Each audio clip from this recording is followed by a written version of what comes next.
नमस्कार।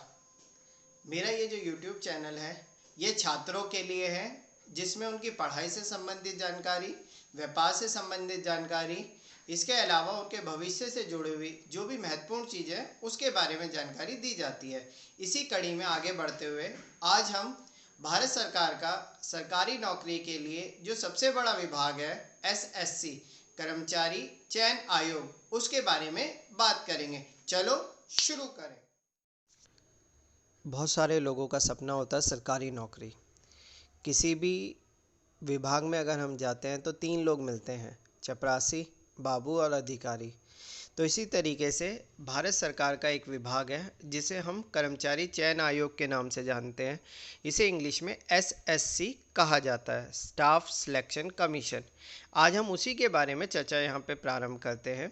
सबसे पहले अगर हम बात करते हैं SSC, ये भारत सरकार का एक डिपार्टमेंट है, भारत सरकार का एक विभाग है जो अलग अलग विभागों के लिए, मंत्रालयों के लिए, कंपनियों के लिए जो सरकार की हैं उनके लिए रिक्रूटमेंट या नौकरियों के लिए एग्ज़ाम कराता है और उन लोगों को नौकरी देता है।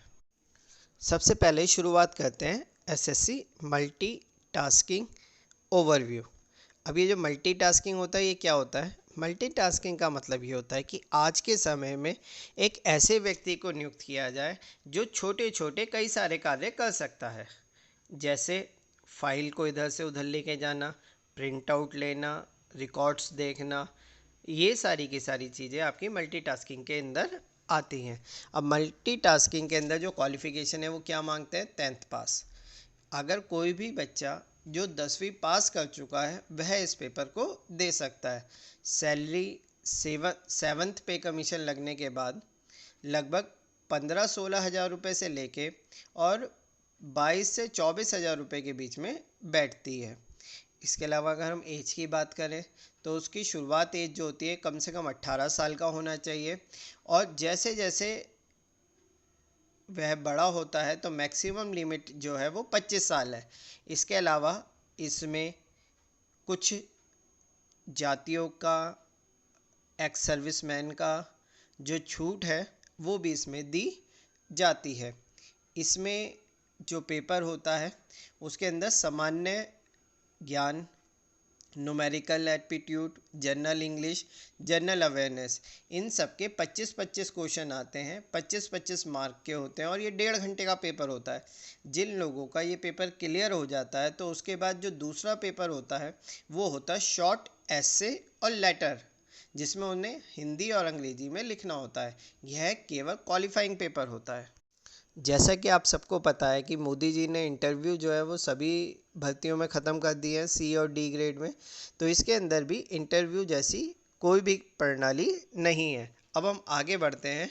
अगला आता है SSC combined higher secondary level, जिसे हम SSC CHSL या 10th+2 भी कहा जाता है। इसकी क्वालिफ़िकेशन क्या होती है? 12वीं पास करना होता है। इसके अंदर जो सैलरी होती है वो अप्रॉक्सली 25 हज़ार रुपये से लेके 35 हज़ार रुपये पर मंथ के बीच में आती है। इसके अंदर जो पोस्ट होती हैं वो LDC होती है, JSA होती है, PA होती है, SA होती है और DEO, ऐसी कुछ पोस्ट होती हैं। और जो इसकी एज लिमिट है वो है 18 से 27 साल। अब इसके अंदर जो सब्जेक्ट आते हैं वो वही हैं: general intelligence and reasoning, quantitative aptitude, general awareness, English language basic. इसमें सबके 25-25 क्वेश्चन आते हैं। 50 मार्क्स का ये होता है। इसके अंदर जो समय मिलता है वो होता है 1 घंटे का। इसी कड़ी में जब हम इसकी सिलेक्शन प्रोसेस की बात करते हैं तो सबसे पहले आपका एक कंप्यूटर एग्ज़ाम होता है जो ऑब्जेक्टिव टाइप होता है। उसको क्लियर करने के बाद आपका एक डिस्क्रिप्टिव पेपर होता है जिसके अंदर आपको ऐसे लिखना होता है 200 से 250 शब्दों का, और एक एप्लीकेशन लिखनी होती है करीब 150 से 200 शब्दों की। ये दोनों क्लियर होने के बाद इसके बाद कुछ पोस्ट के लिए टाइपिंग टेस्ट होता है, कुछ पोस्ट के लिए स्किल टेस्ट होते हैं। इसके अलावा एक स्किल टेस्ट होता है DEO के लिए। अब ये DEO क्या होता है? ये होता है डेटा एंट्री ऑपरेटर्स। इसके अलावा मैंने आपसे बात करी थी कि इसके अंदर कुछ जो डिपार्टमेंट हैं वो कौन कौन सी पोस्ट होती हैं, जैसे LDC lower division clerk, junior assistant. इसी तरीके से ये जो हमारा डिपार्टमेंट होता है, यह 12वीं के जो एग्ज़ाम होते हैं उसके बाद ये बच्चे इसको अप्लाई कर सकते हैं। एसएससी के अंदर जो फ़ीस होती है वो बहुत ही नॉमिनल सी होती है। जनरल और ओबीसी के लिए मात्र 100 रुपये। इसके अलावा एससी और एसटी और लड़कियों के लिए इसके अंदर कोई भी फ़ीस नहीं दी जाती है। तो इसीलिए बहुत सारे लोग जो हैं वो एसएससी के थ्रू जॉब्स में जाने के लिए प्रयास करते हैं। जैसा कि मैंने बताया था कि इंटरव्यू इस वाली पोस्टों के अंदर भी नहीं होता। इसके बाद तीसरे नंबर पे आते हैं अधिकारी। अधिकारी के लिए जो एसएससी के द्वारा एग्ज़ाम किया जाता है वो होता है सीजीएल। इसके बारे में हम नेक्स्ट वीडियो में बात करेंगे। धन्यवाद। उम्मीद है कि आपको ये जो वीडियो है ये पसंद आई होगी। मेरे द्वारा दी गई सूचना आपसे संतुष्ट होंगे। अगर आपको ये अच्छी लगती है तो इसे लाइक करें, सब्सक्राइब करें।